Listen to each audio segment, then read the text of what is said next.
In our pursuit of explaining hard programming questions in a simplified manner, we stumble upon this question, the question of finding median of two sorted arrays. The problem statement is pretty simple.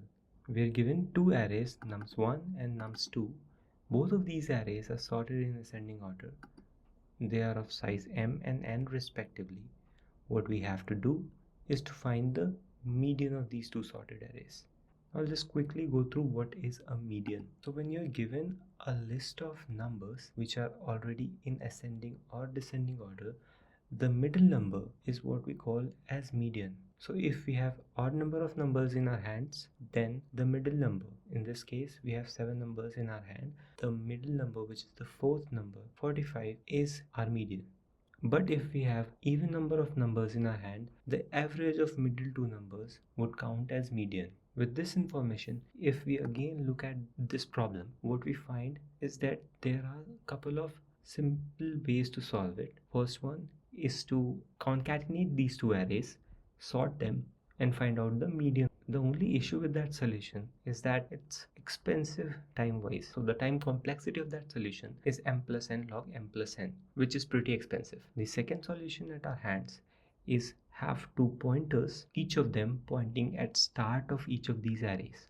In this example, one of the pointers would be pointing to 1 and the other one would be pointing to 2.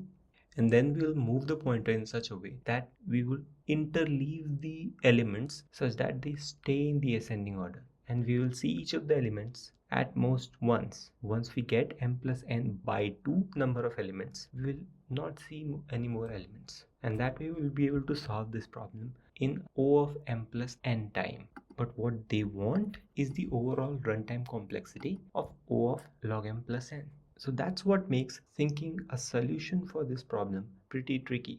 Hi, this is Abhishek. I am going to help you understand how the solution of this problem works. So let's do code word. To understand the solution of this problem, I will give you solution of a different but related problem. This new problem is to find the element which has position k in two sorted arrays. If we are able to find out any arbitrary kth element, it would be easy for us to find out the middle element of the combined array of these two. Here we have two arrays, both of them in ascending order, and I've also kept the combined of these two arrays here for your reference. Our task is to find out seventh element in these two arrays. This particular solution would work for any kth number, but for this example I am taking k as 7. First of all, we will divide k into two parts, k by 2 and k by 2, and I'll find out the first k by 2 elements of the first array and the first k by 2 elements of the second array. Why k by 2? Why not any other division? I will come back to that in a moment. We will see the last element of the first part which we are looking at and the last element of the second part which we are looking at. We will compare them to see which one is smaller. What we see here is 6 is smaller out of these two. Since 6 is the largest element in this part of the array, we can confidently say that this part of the array definitely lies in top k elements in the combined array. Why? Because we already are seeing k elements, and in the worst case these two elements can only be smaller than 6. Even in that case, 6 will still be present inside the top k or top 7 elements. Then the elements which are smaller than 6 will also be present. So this way we can confirm that this part of the array would definitely be present inside my top 7 elements. I will give you the combined array for reference, and here the 7th element is 9, this one, and if you see 2, 4 and 6 lie before the 7th element. In the next step, what happens is we already know if these 3 elements are present inside the top 7 elements. We will eliminate these 3 elements. So these 3 elements are now eliminated. Now I'll come back to the open question which I left a couple of moments back. It was why I divided the k into two equal halves. Why didn't I do it in any other split? Reason being that it would have been possible that the number present over here would have been less than 6. And in that scenario, we would have to eliminate this part of the array, the part which we were looking at that point. We wanted our chances to be highest. We didn't know earlier which one of these would have been larger. So we gave them equal chances. Even if this would have gotten eliminated, we would have eliminated the same number of elements, and that would have benefited us. If the distribution would have been unequal, then it might have been possible that we might have not eliminated that many elements. Now moving on, we've already eliminated 2, 4 and 6. So we have this array and this array, two arrays which are sorted. We had to find out top 7th element, and we already have eliminated 2, 4, 6, which means whatever part of the array which is remaining right now, we have to find out 4th largest element in that part of the array. Let's look at what we have right now. We have two sorted arrays, and what we need to find out is the 4th largest element in these two arrays, because 3 of them I've already eliminated. I just need 4th largest in these two arrays. Isn't the problem sound similar? Yes, it is the same problem which we started with. We had two arrays sorted and we wanted to find out the kth element. It's just that now the inputs are smaller in size. The size of k has reduced, and also the total number of elements also got reduced. In the next step, what we will do is we will split 4 into two parts, two equal parts, and we will check the first two elements of the first array and the first two elements of the second array, and we will compare the last element of the first part and the last element of the second part, and we will see which one is smaller.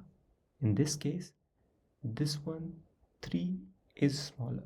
So we know that these two elements would definitely be present in first 4 elements of these numbers, because we are already seeing 4 elements and 3 is smaller than 11. In the worst case, 3 would be third smallest element. We will eliminate this part of the array, and that's what we do. We eliminated 1 and 3. Originally I had to find out the 4th ranked element in these numbers, and I already eliminated two elements which are definitely below the 4th rank. In the remaining array, I need to find out the element which has rank 2. I have two sorted arrays and I want to find out element which has rank 2. I will divide 2 into two parts and I will look into both the arrays. So I'll look into one element from the first array and one element on the second array. I see that 8 is smaller than 10, which means 8 is definitely not the second element in the array. So we will eliminate 8. Now we have eliminated 8. We come to the base case. Now we want to calculate the first smallest element of these two arrays.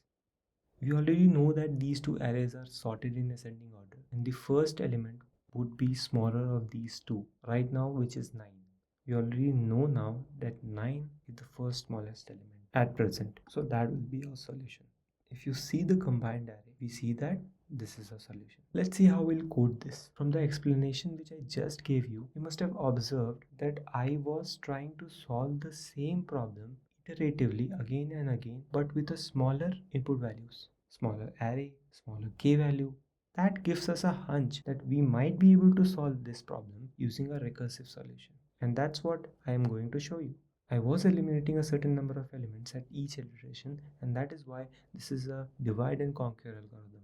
Let's show you how we code this up. So this particular function, what it does is it takes in two arrays which are sorted, and it finds out the kth element in those two arrays. There are a number of base cases. The first two being, if any of these two arrays don't have any elements, then we already know that the element at k-1 index is the kth element. So that's what these two base cases handle. This particular base case tells if k is equal to 1, I need to find out the smallest number in these two arrays. We already know the smallest number of each of these arrays, and the minimum of those would be my solution. That's how we handle the base case. This particular part of the code splits k into two parts and finds out the index at which we need to split each of these arrays to get these two parts. So I is this, j is this,